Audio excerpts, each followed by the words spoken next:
Hello friends నమస్కారం. ఈరోజు మనం ఇంటర్మీడియట్ సెకండ్ ఇయర్ జాగ్రఫీలో భాగంగా 6వ పాఠం వ్యవసాయం అగ్రికల్చర్ గురించి తెలుసుకుందాం. వ్యవసాయం అంటే భూమిని దున్ని పంటలను సాగు చేయడం. ఆధునిక కాలంలో వ్యవసాయం అంటే పంటలను పండించడంతో పాటు మొక్కలను పెంచడం, పశువులను పోషించడం, కోళ్లను పెంచడం, చేపలను పెంచడం వంటి కార్యక్రమాలు. విస్థాపన వ్యవసాయంలో అటవీ ప్రాంతాన్ని శుద్ధి చేసి పంటలను ఎన్ని సంవత్సరాలు సాగు చేసిన తర్వాత భూసారం తగ్గడంతో ఆ భూమిని వదిలి వేరొక చోట అడవిని శుద్ధి చేసి పంటలను పండిస్తారు. 4 నుండి 5 సంవత్సరములు సాగు చేసిన తర్వాత విస్థాపన వ్యవసాయం లేదా స్థల మార్పిడి వ్యవసాయం అనేది పూర్తిగా మానవ శ్రమతో నడుస్తుంది. జంతు శక్తి, యంత్ర శక్తి ఉపయోగించరు. చిన్న చిన్న పనిముట్లు ఉపయోగిస్తారు. అస్సాంలో విస్థాపన వ్యవసాయం లేదా స్థల మార్పిడి వ్యవసాయంను ఏమని పిలుస్తారు? జూమింగ్. విస్థాపన వ్యవసాయం లేదా స్థల మార్పిడి వ్యవసాయానికి పూర్తిగా వ్యతిరేకమైన వ్యవసాయం ఏది? స్థిర వ్యవసాయం. స్థిర వ్యవసాయ పద్ధతిలో ఒక చోట స్థిర నివాసం ఏర్పరచుకుని ఒకే భూమిలో వ్యవసాయం చేస్తూ భూసారం తగ్గినప్పుడు తిరిగి సారవంతం చేయడానికి కొంత భూభాగాన్ని బీడుగా ఉంచి ఎన్ని సంవత్సరాల తర్వాత తిరిగి సాగు చేస్తారు? 10 నుండి 15 సంవత్సరముల తర్వాత. జీవనాధార వ్యవసాయం ప్రధాన ఉద్దేశం గృహ అవసరాల కోసం పంటలను పండించడం. జీవనాధార వ్యవసాయ పద్ధతి ఎక్కువగా ఆచరణలో ఉన్న ప్రాంతాలు వరద మైదానాలు, ఆగ్నేయాసియా డెల్టా ప్రాంతాలు. ఈ రకమైన వ్యవసాయంలో పంటలను ప్రధానంగా ధన సముపార్జన కోసం పండిస్తారు. వాణిజ్య వ్యవసాయం. విస్తృత వ్యవసాయం అనగా ఎక్కువ విస్తీర్ణం ఉన్న భూమిలో ఎక్కువ పెట్టుబడితో సాగుబడి చేసే వ్యవసాయం. ఎక్కువ మంది కూలీలు, యంత్రాలు అవసరం. విస్తృత వ్యవసాయం అమలులో ఉన్న దేశాలు అమెరికా, రష్యా, కెనడా. సాంద్ర వ్యవసాయం అనగా తక్కువ విస్తీర్ణ భూమిలో ఆధునిక పద్ధతిలో సాగు చేసి ఎక్కువ దిగుబడిని పొందడం. సాంద్ర వ్యవసాయానికి ఉత్తమ ఉదాహరణ జపాన్. మన దేశంలో సాంద్ర వ్యవసాయానికి మంచి ఉదాహరణ గంగా నది పరివాహకం, కృష్ణా, గోదావరి, మహానది, కావేరి డెల్టా ప్రాంతాలు. వరి, గోధుమ పంటలు, తృణజాతి పంటలు. వరి ఏ ప్రాంతాలలో బాగా పండుతుంది? ఆయన రేఖ, ఉప ఆయన రేఖ ప్రాంతాలలో. వరి వంగడంను బట్టి ఎన్ని రోజులలో కోతకు వస్తుంది? 90 నుండి 180 రోజులలో. వరి పండించడానికి ఎన్ని సెంటీమీటర్ల వర్షపాతం అవసరం? 100 సెంటీమీటర్ల నుండి 200 సెంటీమీటర్లు. వరి పంటకు ఎన్ని సెంటీగ్రేడుల ఉష్ణోగ్రత అనుకూలం? 27 డిగ్రీల సెంటీగ్రేడుల ఉష్ణోగ్రత. సాధారణంగా వరిని ఏ సీజన్లో పండిస్తారు? ఖరీఫ్. నీటి పారుదల ఉన్న ప్రాంతాలలో రబీ సీజన్లో కూడా పండిస్తారు. వరిని సాగు చేసే 2 పద్ధతులు ఏవి? వెదజల్లే పద్ధతి, నాటు పద్ధతి. ఫ్రెండ్స్, వీడియో నచ్చితే లైక్ చేయండి. అలాగే సబ్స్క్రైబ్ చేసుకొని వాళ్ళు సబ్స్క్రైబ్ చేసుకొని నన్ను సపోర్ట్ చేస్తారని ఆశిస్తున్నాను. వర్షాధార మెట్ట ప్రాంతాలలో వరిని డ్యాష్ పద్ధతిలో సాగు చేస్తారు. వెదజల్లే పద్ధతి. ఈ పద్ధతిని మాగాణి వరి, మెట్ట వరి అని కూడా అంటారు. వెదజల్లే పద్ధతిని. ప్రపంచంలో పండే వరి మొత్తంలో 90% ఏ దేశాలలో ఉత్పత్తి అవుతున్నది? ఆగ్నేయాసియా దేశాలలో. ప్రపంచంలో వరి ఉత్పత్తిలో అగ్రగామిగా నిలుస్తున్న దేశం చైనా. ప్రపంచంలో వరి ఉత్పత్తిలో భారతదేశ స్థానం 2వ స్థానం. గోధుమ పంటను ఎక్కువగా ఏ ప్రాంత దేశాలలో పండుతుంది? సమశీతోష్ణ మండల ప్రాంత దేశాలలో. Europe, America. గోధుమ పండించడానికి ఎన్ని సెంటీమీటర్ల వర్షపాతం అవసరం? 50 నుండి 75 సెంటీమీటర్ల వర్షపాతం. గోధుమ పంట పెరుగుతున్నప్పుడు ఎన్ని సెంటీగ్రేడుల ఉష్ణోగ్రత అనుకూలం? 10 డిగ్రీల నుండి 15 డిగ్రీల సెంటీగ్రేడ్ ఉష్ణోగ్రత. కోత సమయంలో గోధుమ పంటకు ఎన్ని సెంటీగ్రేడుల ఉష్ణోగ్రత అనుకూలం? 20 డిగ్రీల నుండి 25 డిగ్రీల సెంటీగ్రేడ్ ఉష్ణోగ్రత. భారతదేశంలో గోధుమ పంట ప్రధానంగా ఏ సీజన్లో పండుతుంది? రబీ సీజన్. భారతదేశంలో హరిత విప్లవం మొదట ఏ పంటకు వర్తింపజేశారు? గోధుమ పంటకు. ప్రపంచంలో గోధుమ ఉత్పత్తిలో మొదటి 4 స్థానాలలో ఉన్న దేశాలు చైనా, భారతదేశం, అమెరికా, రష్యా. భారతదేశంలో వస్త్రాలను తయారు చేయడం ఎన్ని సంవత్సరాల నుండి వాడుకలో ఉంది?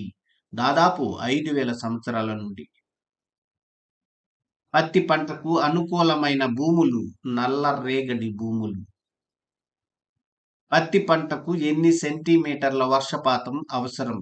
50 నుండి 75 సెంటీమీటర్లు వర్షపాతం. పత్తి పంటకు ఎన్ని సెంటీగ్రేడుల ఉష్ణోగ్రత అవసరం లేదా అనుకూలం?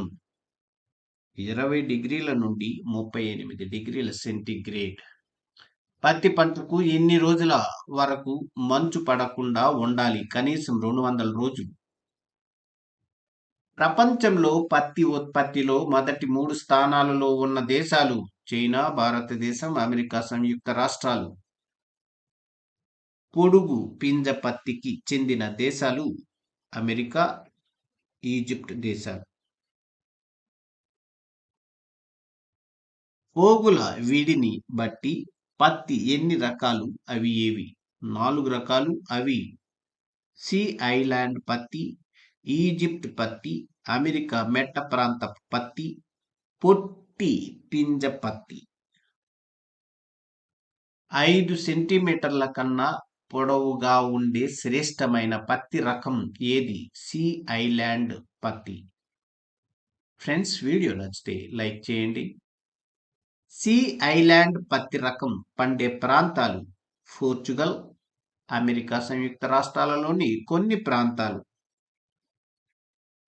పారాచూట్లు, తేలికైన మన్నికైన వస్త్రాల తయారీలో వాడే పత్తి రకం ఏది? సీ ఐలాండ్ పత్తి. ఈజిప్ట్ పత్తి పింజ పొడవు ఎన్ని సెంటీమీటర్లు వరకు ఉంటుంది? 3 సెంటీమీటర్ల నుండి 5 సెంటీమీటర్. ఈజిప్ట్ పత్తి పండే ప్రాంతాలు ఈజిప్టులోని నైలు నది పరివాహక ప్రాంతం, అమెరికా, మెక్సికో, మధ్య అమెరికా దేశాలు. అమెరికా మెట్ట ప్రాంతపు పత్తి పింజ పొడవు ఎన్ని సెంటీమీటర్ల వరకు ఉంటుంది? 2 సెంటీమీటర్ల నుండి 4 సెంటీమీటర్లు. అమెరికా మెట్ట ప్రాంతపు పత్తి రకం పండే ప్రాంతాలు అమెరికా, మెక్సికో దేశాలు. పొట్టి పింజ పత్తి రకం పింజ పొడవు ఎంత? 2 సెంటీమీటర్ల కన్నా తక్కువ. పొట్టి పింజ పత్తికి ప్రసిద్ధి చెందిన దేశం భారతదేశం. పొట్టి పింజ పత్తిని పండిస్తున్న దేశాలు భారతదేశం, బ్రెజిల్, సిరియా. ఈ రకం పత్తితో తయారైన వస్త్రాలు ముతకగాను, గట్టిగాను ఉంటాయి. పొట్టి పింజ పత్తి. పత్తి ఎగుమతిలో ప్రధాన దేశాలు America, Pakistan, Uzbekistan, Egypt, Mexico, Sudan, Syria. పత్తిని దిగుమతి చేసుకుంటున్న ప్రధాన దేశాలు జపాన్, చైనా, జర్మనీ, ఉత్తర Korea, France, Italy, Spain, Russia, Britain, Romania. చెరకు పంటకు జన్మస్థానం భారతదేశం. చెరకు పంటకు అనుకూలమైన సారవంతమైన ఒండ్రు మట్టి మైదానాలు, డెల్టాలు, అగ్నిపర్వత నేలలు, సున్నపు శాతం ఎక్కువ ఉన్న నేలలు. చెరకు పంటకు ఎన్ని సెంటీమీటర్ల వర్షపాతం అవసరం? 133 సెంటీమీటర్ల కంటే ఎక్కువ. చెరకు పంటకు ఎన్ని సెంటీగ్రేడుల ఉష్ణోగ్రత అనుకూలం? 24 డిగ్రీల నుండి 27 డిగ్రీల సెంటీగ్రేడ్ ఉష్ణోగ్రత. చెరకు ఉత్పత్తిలో FAO ప్రకారం 2007 సంవత్సరంలో మొదటి 3 స్థానాలు ఆక్రమిస్తున్న దేశాలు బ్రెజిల్, భారతదేశం, చైనా. ప్రపంచంలో పంచదార ఉత్పత్తిలో మొదటి స్థానం ఆక్రమిస్తున్న దేశం క్యూబా. క్యూబా దేశం ఉత్పత్తి చేసిన పంచదారలో ఎంత శాతం ఎగుమతి చేస్తుంది? 80%. ప్రపంచంలో పంచదార దిగుమతి చేసుకుంటున్న దేశాలలో మొదటిది అమెరికా. పంచదార ఎగుమతి చేసే దేశాలలో ముఖ్యమైనవి Philippines, Taiwan, Australia, Brazil, Mauritius, భారతదేశం మొదలైనవి. పంచదార దిగుమతి చేసుకుంటున్న దేశాలలో ప్రధానమైనవి America, Japan, Russia, Canada, Italy, Malaysia, Switzerland.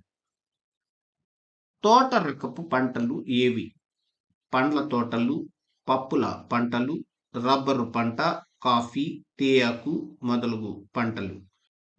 Rubber పంటలో అగ్రస్థానంలో ఉన్న దేశం బ్రెజిల్. రబ్బరు పంటకు అనుకూలమైన ప్రాంతాలు భూమధ్య రేఖ ప్రాంతాలు, ఉప ఉష్ణ ప్రాంతాలు. రబ్బరు మొక్కను ఏ ప్రాంతంలో కనుగొన్నారు?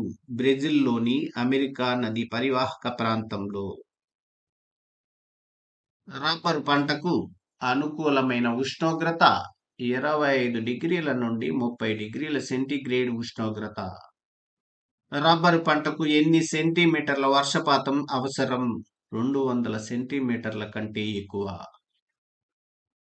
రబ్బరు ఉత్పత్తిలో ప్రధాన దేశాలు ఇండోనేషియా, మలేషియా, థాయిలాండ్, భారతదేశం, శ్రీలంక. రబ్బరు వృక్షాలు ఎన్ని రకాలు? అవి ఏవి? 3 రకాలు. అవి Para rubber, Ceara rubber, Africa Congo rubber. Para rubber వృక్షాలు ఏ ప్రాంతంలో ఎక్కువగా ఉన్నాయి? అమెజాన్ నది దక్షిణ ప్రాంతంలో. ఎక్కువ పాలను ఉత్పత్తి చేసే రబ్బరు చెట్లు పారా రబ్బరు చెట్లు. సియారా రబ్బరు ఏ ప్రాంతాలలో ఎక్కువగా పెరుగుతాయి? అమెజాన్ నది ఉత్తర ప్రాంతం, శ్రీలంక, భారతదేశం. ఆఫ్రికా కాంగో రబ్బరు చెట్లు పెరిగే ప్రాంతాలు కాంగో నదీ ప్రాంతం, గినీ ప్రాంతం. తక్కువ పాలను ఉత్పత్తి చేసే రబ్బరు చెట్లు ఆఫ్రికా కాంగో రబ్బరు చెట్లు. కృత్రిమ సింథటిక్ రబ్బరును వేటితో తయారు చేస్తారు? బొగ్గు, పెట్రోలియం, కర్రగుజ్జు, ఇతర పదార్థాల కలయికతో. కృత్రిమ రబ్బరును ఉత్పత్తి చేసే ప్రధాన దేశాలు Canada, France, Germany, Japan, Italy, Great Britain, America మొదలగు దేశాలు. వల్కనైజేషన్ అనగా సహజ రబ్బరులోని మురికిని తీసి గంధం కలిపి దానిని గట్టిగాను ఎక్కువ కాలం మన్నిక వచ్చేటట్లు చేయడం. సహజ రబ్బరును ఎగుమతి చేయు ప్రధాన దేశాలు Thailand, Indonesia, Malaysia, Vietnam, Sri Lanka, Nigeria. సహజ రబ్బరును దిగుమతి చేసుకుంటున్న దేశాలలో మొదటి స్థానంలో ఉన్న దేశం అమెరికా. సహజ రబ్బరును దిగుమతి చేసుకుంటున్న ముఖ్యమైన ఇతర దేశాలు Japan, China, Russia, Germany, England, France, Italy, Spain, Canada, దక్షిణ ఆఫ్రికా.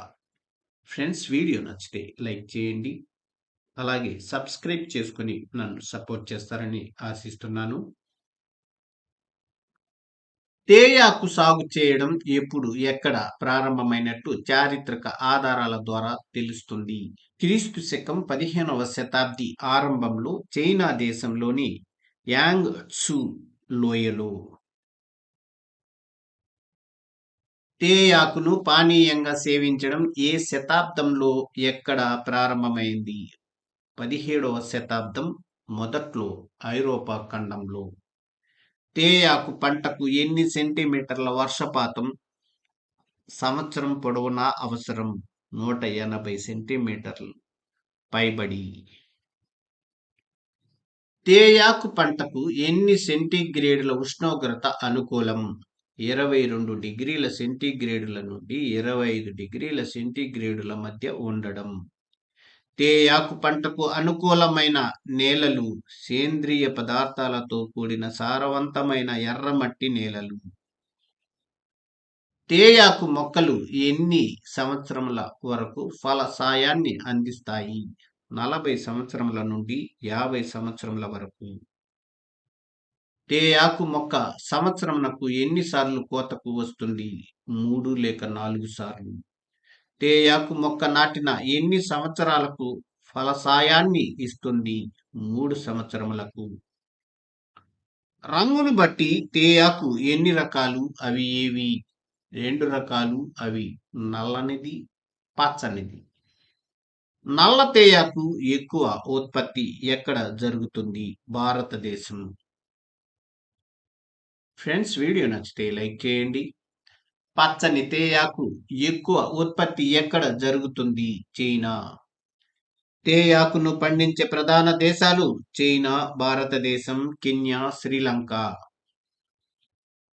2004 సంవత్సరం వరకు తేయాకు ఉత్పత్తిలో మొదటి స్థానంలో ఉన్న దేశం భారతదేశం, 8,75,000 టన్నులతో. 2004 సంవత్సరం వరకు తేయాకు ఉత్పత్తిలో రెండవ స్థానంలో ఉన్న దేశం చైనా, 8,55,422 టన్నులతో. 2005 సంవత్సరం నుండి తేయాకు ఉత్పత్తిలో మొదటి స్థానంలో ఉన్న దేశం చైనా.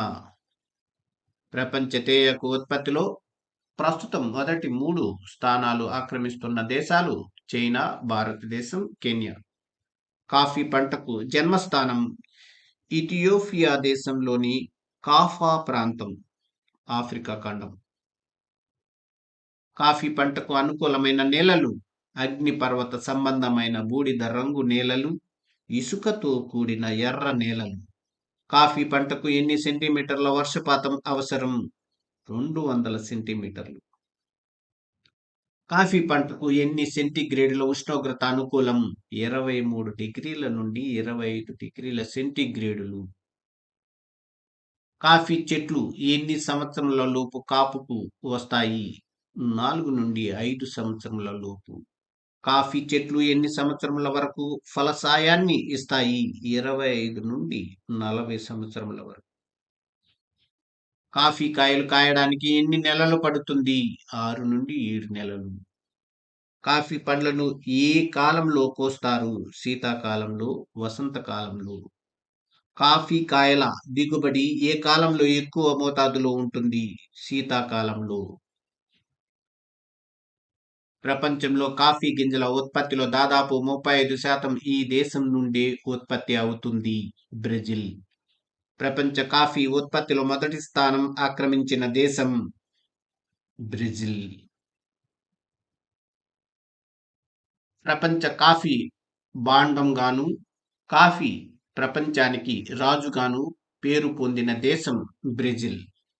కాఫీ పంటకు ప్రసిద్ధి చెందిన బ్రెజిల్లోని ప్రాంతాలు సావో పాలో పీఠభూమి ప్రాంతం, మధ్య పీఠభూమి ప్రాంతం, డియోజనీరియా ప్రాంతాలు.